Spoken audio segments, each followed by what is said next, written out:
Namaste. I want to say a blessing. Our Father, who art in heaven, hallowed be thy name. Thy kingdom come, thy will be done, on earth as it is in heaven. Give us this day our daily bread, and forgive us our trespasses, as we forgive those who trespass against us.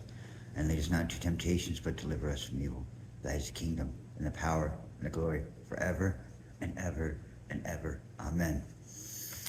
I was just walking through my hallway, and I stay at I live in an apartment building that's pretty well kept, very, I mean, the rent's not cheap, just put it that way, and it's in a good part of town. And there's been a lot, as some of you know, there's been a lot of witchcraft and stuff being thrown my way, right? And there's one or two people I've really kept an eye on and know that that demons are running through them, right?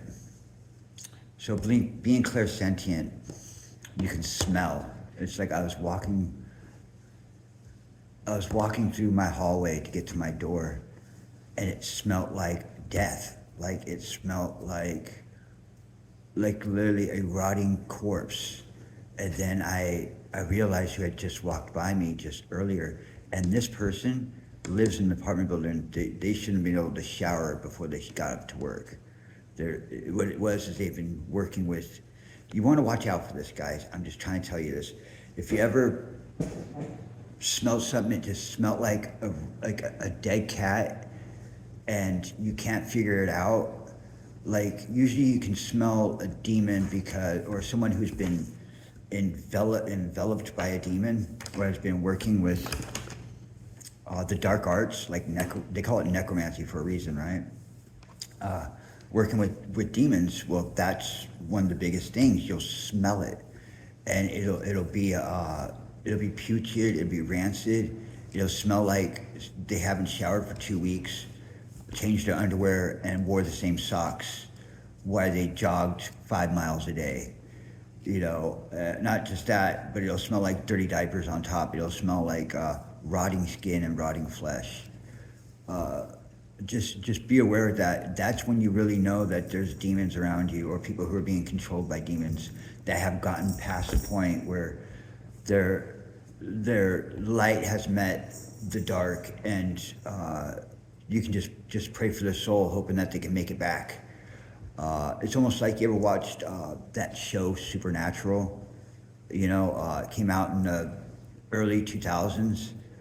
Well, it's kind of like that when a demon has been riding a body for too long.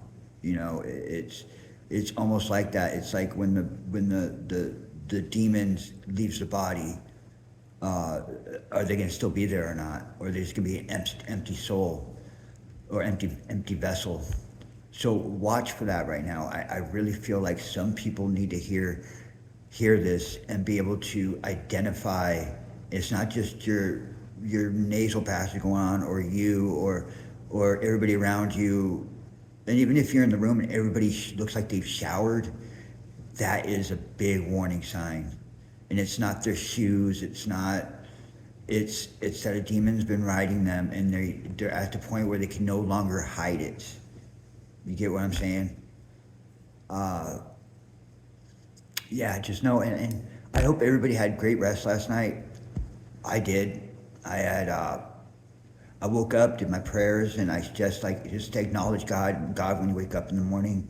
Say your prayers, be grateful for it, be grateful for your day, that He restored you and He kept you safe.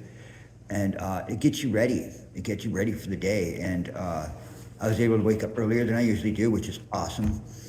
So God's really working through me right now, and has had me show up to do these videos a little bit earlier in the day, because He's calling people to really start getting on the ball and getting setting your intentions for the universe. Like, show them that you're able to deal with certain responsibilities right now. That's going to be paramount going into this. I really feel this season of reaping the benefits and the rewards. You really have to get yourself in the position to be ready for that. So basically, I'm just trying to give you a heads up on that, and then on the whole demon thing. Just know that if you're just pray for the person's soul, just pray for him, because there's a lot of people who like they get into organizations and stuff, and they talk about brotherhood, really, and they're quick to sell each other out. You know what I mean? Or like, okay, yeah, I'm gonna pay you to go do this, but it's almost like you don't mind seeing someone destroy themselves as long as your hands aren't dirty. Uh,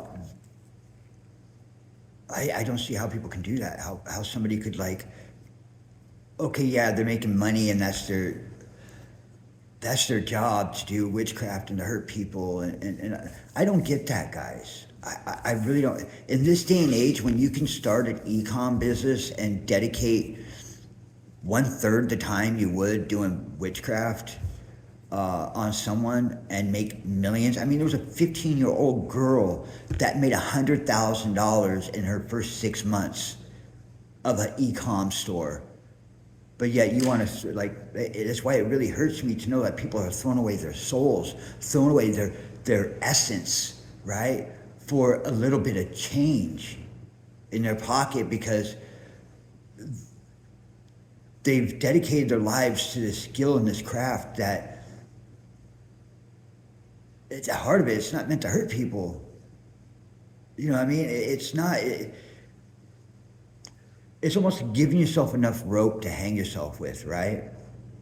Like, oh, you're gonna learn all these things, and just in the end to hurt somebody with it. It's like giving you. It's like you can either go either way with it, right? But I don't get that. Like literally, a 15-year-old girl can make $100,000 a year, but yet you want to go try taking somebody out for $25,000, and it takes you 6 months. Like really, and then you're throwing your soul down the drain, and then everybody involved, even the person who paid, their soul is going to be tainted. Like really, and nobody prays for the other person's soul, but you claim to be spiritual. I don't care what level of religion or spirituality you're in, you're going to believe in the soul's existence, right? So I kind of like scratch my head when I think about that. Like in this day and age of technology and all that, you could start an e-com brand and be legit, right? And have residual income for the rest of your life off of that store if you dedicate 30 minutes a day to it. Like, part of my role right now in life is to show people who are doing that exact thing how ludicrous it is to abuse a gift given to you by God, the universe, whatever you want to put in to make it fit. All right, you want to use that when you could go out, you could be helping people with that gift, right? Rather than hurting. I'm here to tell you it's not worth it.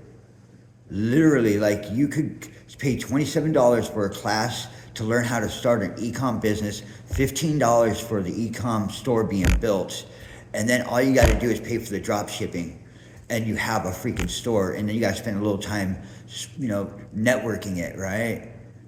I mean, the assets, the outlets are there, guys, and I want you to know it's not worth throwing your soul over. You have nothing to prove in life.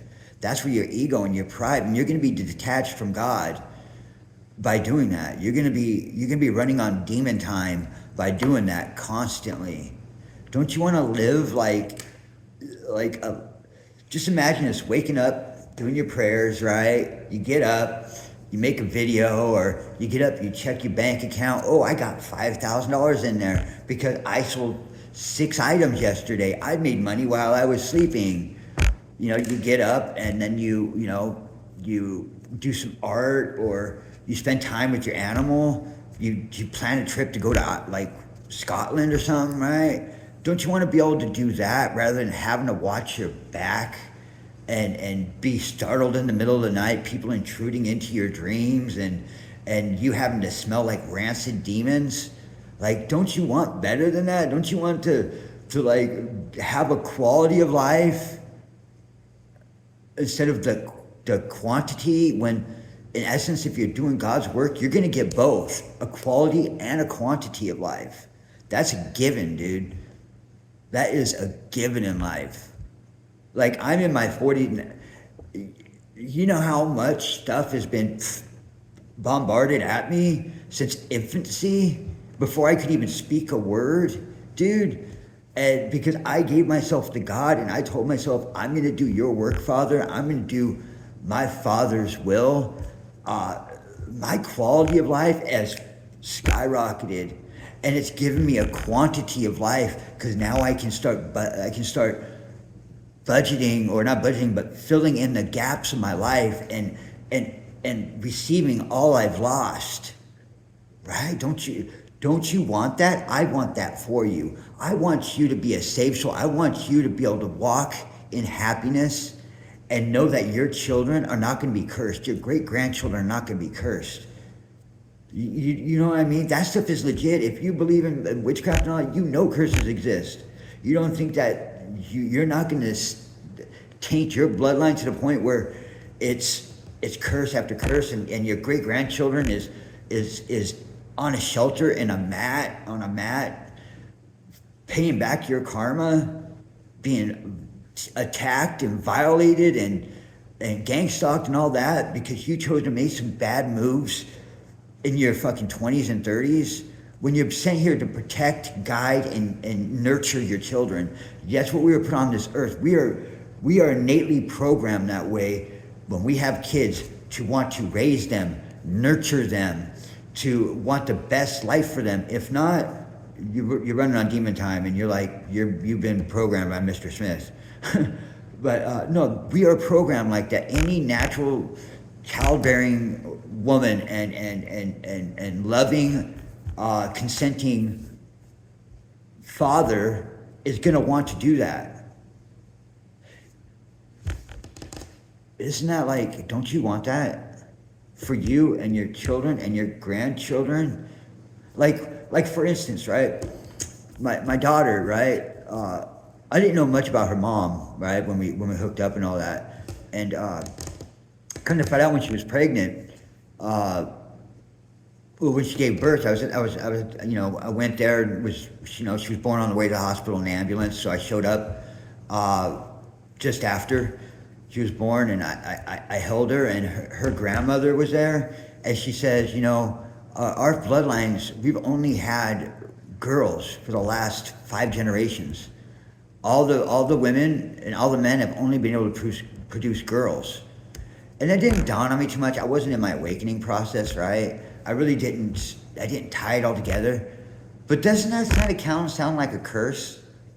Like really, like, I'm gonna curse your bloodlines. Like, doesn't that sound like your family was cursed? But you know what? That girl's still a wonderful soul, a soul that was brought into this earth, on this earth, to be cared for and taken care of and loved and honored and cherished, right? So I know that if I'm doing right,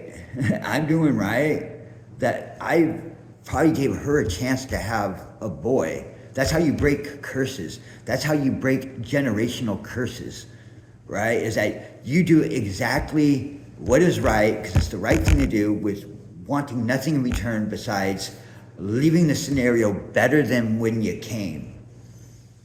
That is the basics. Living in peace, living with integrity, honesty, compassion, understanding, bringing that all to the table, But, I mean, now I know today, like, who I've been dealing with, and that I understand why that is possibly a curse, Do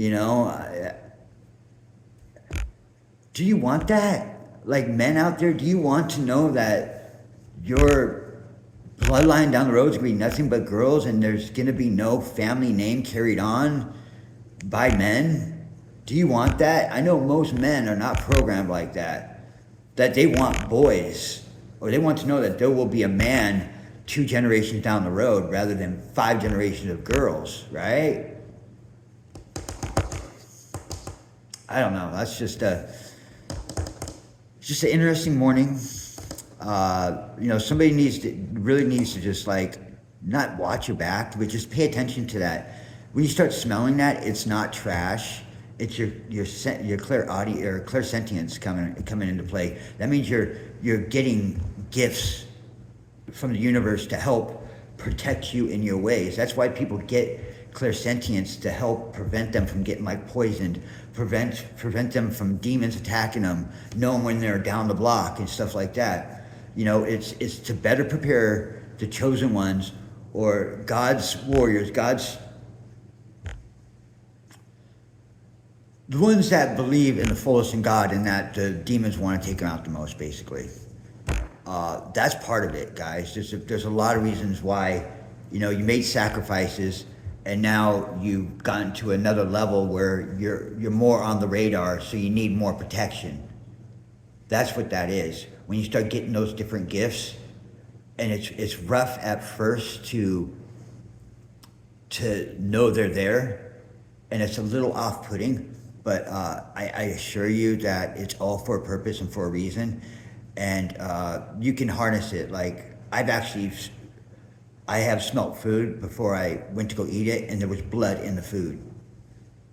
I've had that happen to me. Literally, blood in the food, and it was by a loved one. That's why I say don't trust in this day and age. We can't always trust in our family. That's a sad fact today. Division happened. It's happened more and more and more across the globe, guys. I wish you guys a great day. I wish you happiness, peace in all your ways. God bless you, and praise Jesus.